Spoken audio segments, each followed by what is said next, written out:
अब बेटा हम आपको बीएससी सेकेंड ईयर केमिस्ट्री का अपना 97 अर्थात 97 वाला लेक्चर पढ़ाने जा रहे हैं। आज का बच्चा हमारा टॉपिक होगा acid anhydride. Acid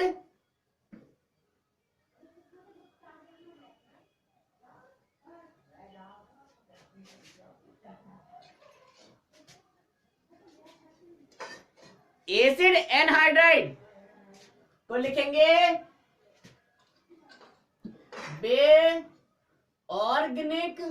बेऑर्गेनिक compound which contain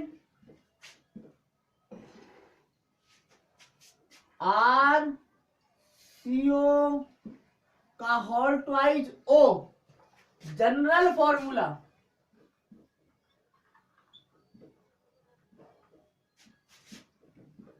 called acid anhydride।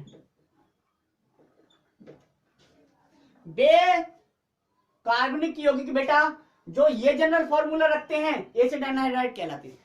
सीधी बात है, शाब्दिक अर्थ देख लेते हैं। एसिड मतलब कार्बोक्सिलिक अम्ल। एसिड से मतलब है बेटा कार्बोक्सिलिक अम्ल। एसिड से मतलब। एनहाइड्राइड का मतलब विदाउट हैविंग वाटर मॉलिक्यूल, जिसमें वाटर मॉलिक्यूल ना हो तो हम कह सकते हैं, ये मान लीजिए कार्बोक्सिलिक एसिड है RCOOH। अब इस एक कार्बोक्सिलिक एसिड मॉलिक्यूल में या तो H ले सकते हैं या OH ले सकते हैं। भाई ये ऐसे है, या तो ये पूरा, ये तो जा नहीं सकता, डबल बॉन्ड से जुड़ा हुआ है, ये बॉन्ड ही वीक है, तो दूसरा ये लिया हमने R। तो हम क्या करते हैं, दो मोनोकार्बोक्सिलिक अम्लों के दो मॉलिक्यूल से एक वाटर मॉलिक्यूल रिमूव करा दें या हटा दें वहां से, तो वो एनहाइड्राइड हो जाएगा और अभी भी रहेगा कार्बोक्सिलिक एसिड, तो उसे कह देंगे हम एसिड एनहाइड्राइड। जैसे यहां से हमने OH ले लिया, यहां से H ले लिया, बचा क्या -H2O, बचा हमारे ये RC डबल बॉन्ड O। ये O अब इस डबल एक बॉन्ड टूटा है तो ये ऑक्सीजन का ये बॉन्ड टूटा है, ठीक है, इसका मतलब ये बॉन्ड यहां बन जाएगा C के O, ठीक है, इस O से अब C है, इस C से डबल बॉन्ड O है और ये है R। तो हम कह सकते हैं ये यूनिट दोनों एक जैसी है। भाई ये यूनिट एक जैसी है तो हमने यही तो लिखा RCO, यहां भी RCO, तो RCO दो हैं तो होल ट्वाइस लिख दिया और O सिंगल है O। तो ये जनरल फॉर्मूला निकाल के दिया था हमने, ठीक है। अब ऐसा जरूरी नहीं कि मोनोकार्बोक्सिलिक एसिड में तो दो मॉलिक्यूल लेने पड़ रहे हैं, लेकिन किसी कोई ऐसा कार्बोक्सिलिक एसिड हो जिसमें जो डाई कार्बोक्सिलिक एसिड हो, मान लीजिए कोई डाई कार्बोक्सिलिक एसिड है, जैसे सक्सेनिक एसिड है, ठीक है, या ऑक्जेलिक एसिड है। सक्सेनिक एसिड क्या है CH2,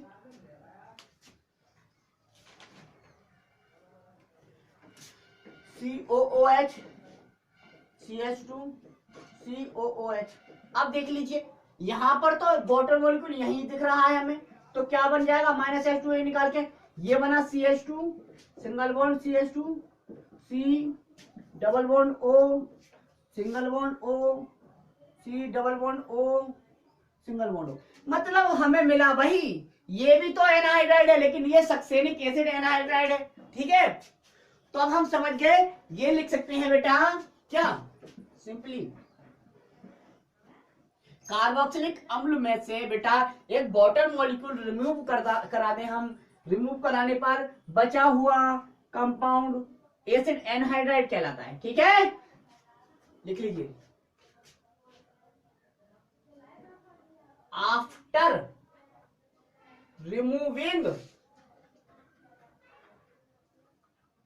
वाटर, एक का मतलब यहां पे जनरली ऐसे कार्बोक्सिलिक एसिड से है जो मोनो हो या डाई हो। मोनो कार्बोक्सिलिक एसिड लेंगे तो दो मॉलिक्यूल ले लेंगे, डाई कार्बोक्सिलिक एसिड होगा तो एक ही मॉलिक्यूल ले लेंगे। लेकिन सोचिए अगर ट्राई कार्बोक्सिलिक एसिड है तो उसमें और भी ज्यादा अभी और भी वाटर मॉलिक्यूल प्रेजेंस होंगे, तो वहां पे ये बात सत्य नहीं है। तो हम तो ये कह सकते हैं generally after removing water molecules, water molecules, molecule या मॉलिक्यूल्स, ठीक है, रिमेनिंग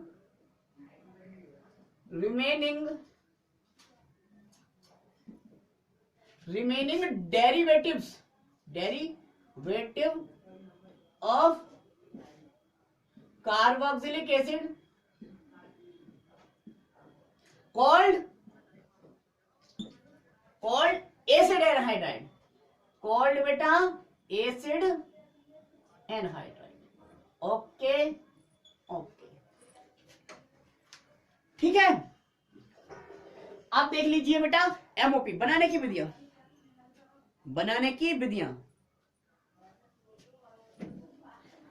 एसिड एनहाइड्राइड के बनाने की सामान्य विधियां देखते हैं। एसिड एनहाइड्राइड के बनाने की कुछ सामान्य विधियां देख लेते हैं बेटा।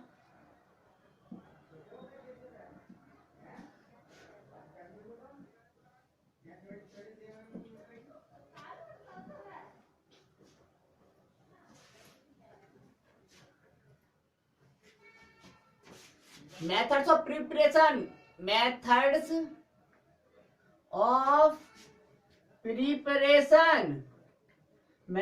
प्रिपरेशन, अर्थात MOP बनाने की सामान्य विधियां। नंबर 1 बाई डी हाई, वही बोला था जो मैंने, बाई डिहाइड्रेशन, वही लिख दिया, by dehydration of carboxylic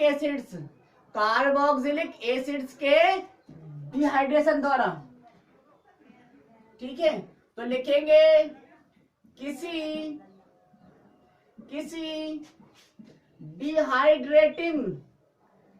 dehydrating agent या रिएजेंट,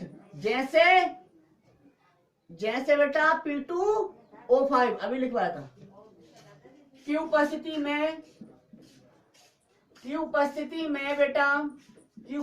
में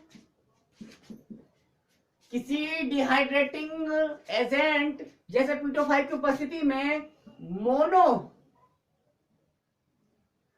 मोनो छोड़ो, कार्बोक्सिलिक एसिड लिख देते हैं। उपस्थिति में कार्बोक्सिलिक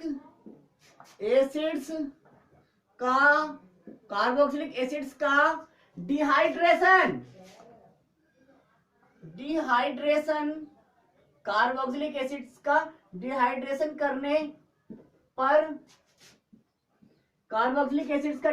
करने पर क्या बनता है बेटा? एसिड एनहाइड्राइड बनता है। करने पर एसिड एनहाइड्राइड बनता है, ठीक है। रिएक्शन देख लीजिए बेटा।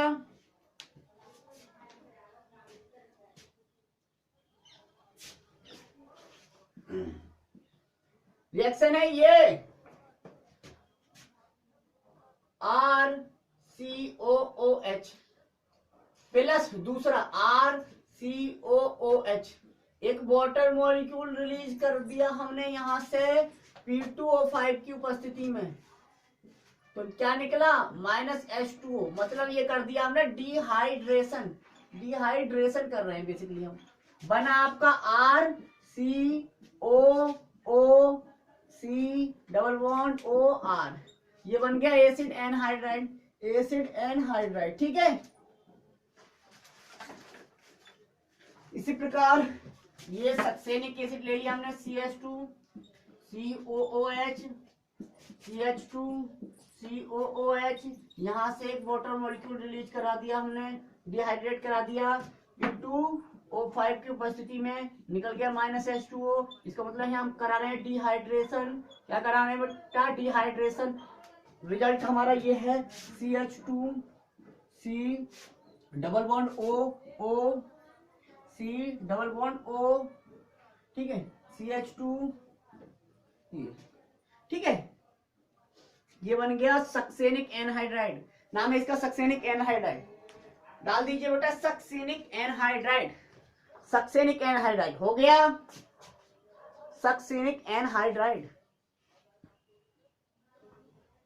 ठीक, अब आगे बेटा, आगे लिखना है प्रॉपर्टीज। एक मेथड से बना दिया, बस खत्म।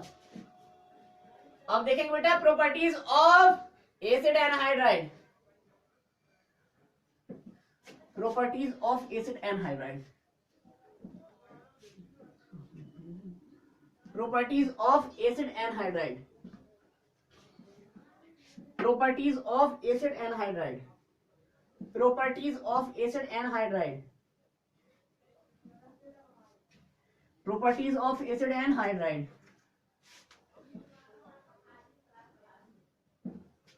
properties of acid anhydride। Heading डाल दी बेटा हमने, properties of acid anhydride, properties of acid anhydride। Properties of acid anhydride में देख लीजिए बेटा, हाइड्रोलाइसिस पहला प्रॉपर्टीज है, हाइड्रोलाइसिस पहला प्रॉपर्टी है हाइड्रोलाइसिस। डाल दिया हाइड्रोलाइसिस। तो देखेंगे बेटा हाइड्रोलाइसिस मतलब जल देना। जब कार्बोक्सिलिक एसिड में से जल निकाला तो डिहाइड्रेशन हो गया, तब एसिड एनहाइड्राइड बने। अब जब जल दे देंगे दोबारा तो पेरेंट कार्बोक्सिलिक एसिड बनेंगे। तो लिख दीजिए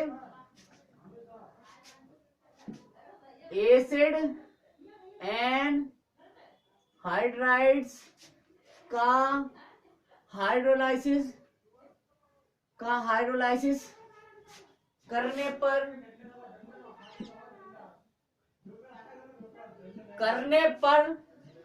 पेरेंट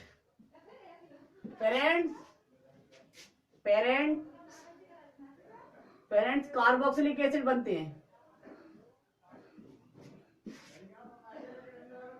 मतलब जनक, पेरेंट का मतलब अब्बा अम्मा ना बनते हैं पेरेंट का मतलब जनक कार्बोक्सिलिक अम्ल बनते हैं।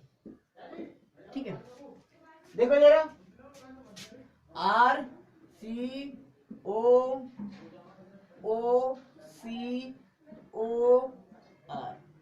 हाइड्रोलाइसिस का मतलब तो बेटा इधर OH और इधर H। ठीक है, क्योंकि यहाँ पर डेल पॉजिटिव और ये डेल निगेटिव, तो यहाँ डेल पॉजिटिव डेल निगेटिव। सोच लीजिए यार, सीधी सी बात है, इलेक्ट्रोफाइल न्यूक्लियोफाइल पर, न्यूक्लियोफाइल इलेक्ट्रोफाइल पर अटैक करता है। ये है हाइड्रोलाइसिस। बॉन्ड टूट गया तो एक जगह क्या बना, RCOOH आ गया, खत्म। दूसरी जगह क्या आया है, RCOOH बेटा, RCOOH। अब ये दो मॉलिक्यूल बने हैं ना, तो हम सिंपली लिख सकते थे 2RCOH। बन गए थे ना बेटा 2RCOH। तो ये था हाइड्रोलाइसिस, नोट करूं। ठीक है बेटा, तो आज बेटा बस इतना ही। Thank you very much.